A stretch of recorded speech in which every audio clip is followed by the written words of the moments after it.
Hello, Mark. This is Nico. You must be knowing me. Yes. Right. Just to start, before starting the interview, I'd like to introduce Mark. Mr. Mark Littlejohns is a manager in the company called the Complete Travel Solutions, which has its own office just opposite the Dragon Hotel in the Orchard Street. And Mark will tell a bit about what he does before we start up. Yeah. Hi, my name's Mark. I'm one of the sales managers at Complete Travel. I manage a team of the sales staff, encouraging and helping wherever possible, and increase sales and get the best out of our colleagues as possible. Right. So before starting out, many thanks to Mark.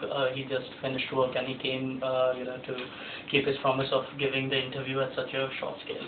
So Mark, this interview is basically to help my dissertation about the study which I'm doing about the 3 rugby stadiums here, which are quite local to all the people. Which is number 1 is the Cardiff Stadium, which is obviously in Cardiff, so people take it as their only stadium because it's the national stadium of Wales. Yep. Second is obviously the newly built Liberty Stadium, and the third is the most new in the rack, which is the Parkwise Cardiff Stadium. So just to start off, do you follow rugby, or do you like going to stadiums with mates, or just for events? I've been to 2 stadiums, Millennium and the Liberty. Both had concerts. All right. Okay. So you're mostly inclined towards the even side of the stadium. Yeah, definitely for the entertainment. Like the stadium experience. Of course. All right. So just a quick question, have you at least heard about the Parkwise Cardiff Stadium? I have heard of it, but don't really know what's in there. A great deal about it. Alright, okay. So, if you had to rate Liberty and Cardiff Stadium, so which one will you go for on a normal day? Both the performers, for example, if Snoop Dogg is performing in Cardiff and Katy Perry obviously is performing in Liberty. Okay. Without any biasness, which stadium will you prefer? Okay, Millennium is the biggest, and it is probably one of the best about within the actual country. But for a more intimate performance, as far as stadiums go, then the Liberty wins over that. Alright, so are you after good deals, or it is just the quality of events which you go for? If you're free on a certain week and you decide what to do, and you come across a very good deal given by a certain stadium, or it's more you give more priority how far it is, or how good the event is. I just want to know, as a person who is holding such a post, leading people, I just want to know your mindset about choosing a stadium over. It would definitely come down to location, accessibility, not only for myself but anybody else that was going there, and price as well, really, as to what I can get from the stadium, if I'm hosting an event or something. So you're pretty much happy to book your tickets in advance just to get the discounts? Yes. Alright. So, for example, if this new stadium, the Parkwise Cardiff, which has been opened after 2008, so if it offers the same kind of performances and discounts which Cardiff Stadium would give you, so would you like to think about the stadium if the advertising is good, they do good mouth publicity and things like that? I think, obviously being a local company as well, if the Scarlets are able to offer that kind of package, and if the quality of the event, you can get exactly the same as what you do in the Millennium or Liberty, for example, and as long as the acts or the performance or match, whatever it is you're going to see, the event, is as good as what you could possibly get elsewhere, then definitely.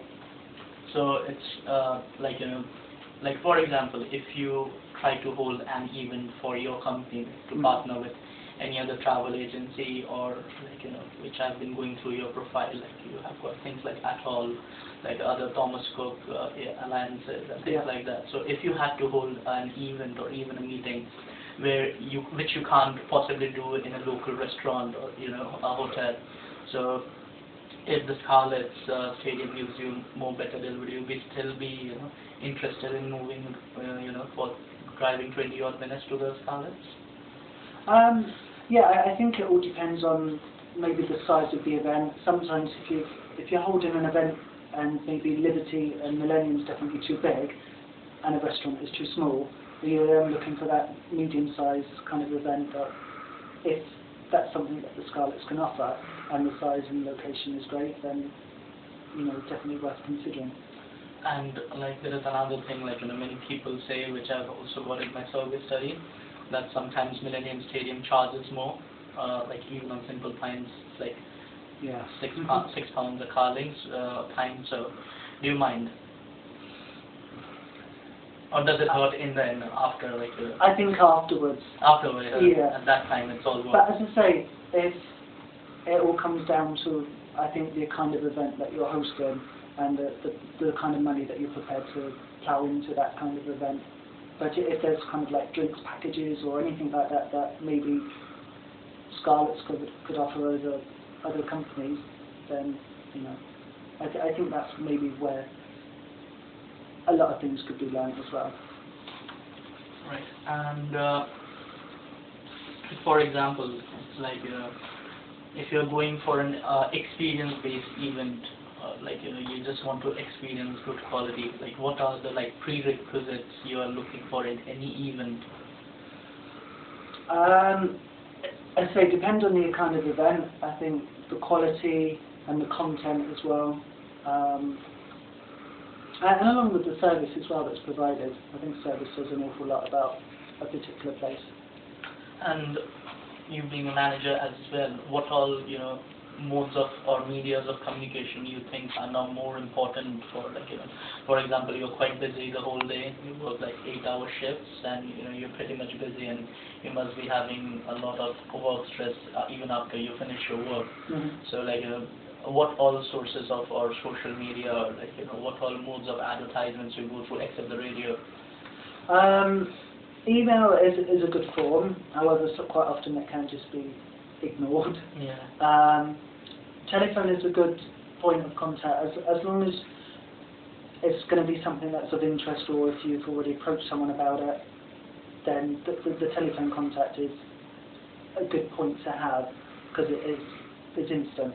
You can get decisions instant rather than waiting. So you won't mind, some telesales agent actually calling you and giving you their prices, and like suddenly at 2 o'clock you receive a call that well, because after a certain amount, time limit, it's illegal to do sales calls in the UK. So I think, especially if you're hosting a lot of events, I think it is sometimes good to have that, because as I say, if people forget about other venues about, for example, like the Scarlets, they probably don't even think about it as much as what maybe as a company we should.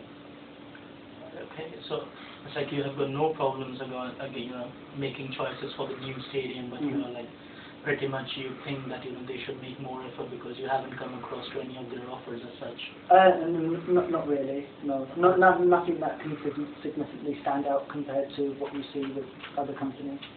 Okay, but at the last time you said, like you after the event actually happened, you find out that there was a good event. So like they do good events, but you only find out when it is actually done with. When it's too late. Yeah, when it's too late. So do you think it's they should target different forms of interactive media or the social media website at all, like Facebook? Yeah, I mean we use Facebook quite a bit, to be honest, both personally and as a company as well. And I think, as I say, Facebook is an instant connection. So do you think like having like Scarlett's having its Facebook page or its Twitter account more active or more like more aggressive, to be honest, like you are getting an update like every 15 minutes, would have some kind of a brand image in your mind or something like that? Yeah, as I say, I think maybe once a day or every couple of days, for that kind of thing, really. Right, and the last thing, I know it's like a totally basic question, but still people tend to not book